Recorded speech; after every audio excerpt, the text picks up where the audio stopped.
ये बात 1983 की है। बीके भगवान शांतिवन से। वो कहते हैं कि एक दिन मेरे प्रिंसिपल ने मुझे ब्रह्मा कुमारी की किताबें पढ़ते हुए देख लिया। उन्होंने कहा, ये सब फालतू की किताबें हैं, इन्हें छोड़ दो, तुम बहुत लायक हो, मैं तुम्हें नौकरी लगवाऊंगा। लेकिन मुझे तो ज्ञान इतना रुचिकर लगने लगा था कि मैंने कहा साहब, नौकरी तो क्या, मुझे कोई प्रिंसिपल भी बनाए तो भी मुझे ये ज्ञान नहीं छोड़ना। मेरी लगन देखकर वे चुप हो गए। ITI में भी मैंने प्रथम स्थान प्राप्त किया। कुछ दिनों बाद वहाँ प्रदर्शनी लगी और ब्रह्मा कुमारी विद्यालय की गीता पाठशाला खुल गई। मैं वहाँ जाने लगा और धीरे धीरे पाठशाला चलाने की पूरी जिम्मेवारी भी संभाल ली।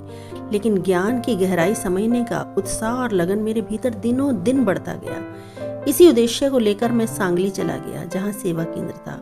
अब मैं रहूं कहाँ, ये बहुत बड़ा प्रश्न था। मैंने एक विधि निकाली। हॉस्पिटल में नौकरी ढूंढने गया तो डॉक्टर ने मुझे कहा 500 रुपये महीने पर आपको रख लेंगे। मैंने कहा मुझे 500 नहीं, मेरा तो 100 में ही काम चल जाएगा, क्योंकि अंदर में मैं ये जानता था कि 500 देंगे तो सुबह से शाम तक मेरे से काम भी लेंगे, फिर ज्ञान योग के लिए समय नहीं बचेगा। मेरा असली उद्देश्य तो ज्ञान योग सीखने का था, वह पूरा नहीं होगा। जब मैंने 100 रुपये की बात कही तो डॉक्टर ने कहा, तुम कभी भी आओ और कभी भी जाओ। मुझे मुंह मांगी मुराद मिल गई।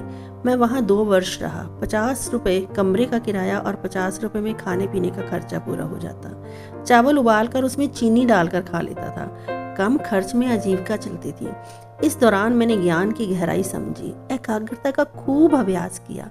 फिर मैंने सोचा, यदि सेवा केंद्र पर मैं इतना सीख सकता हूँ तो मधुबन जाकर तो मैं बहुत कुछ और सीख सकता हूँ। इसलिए मुझे मधुबन आने की लगन लग गई। इस प्रकार सन 1985 में मैं पहली बार मधुबन आया, बाबा से मिला और 2 मास सेवा के लिए वहीं रुक गया। मेरे बाबा, तेरा कोटि कोटि धन्यवाद। किन शब्दों में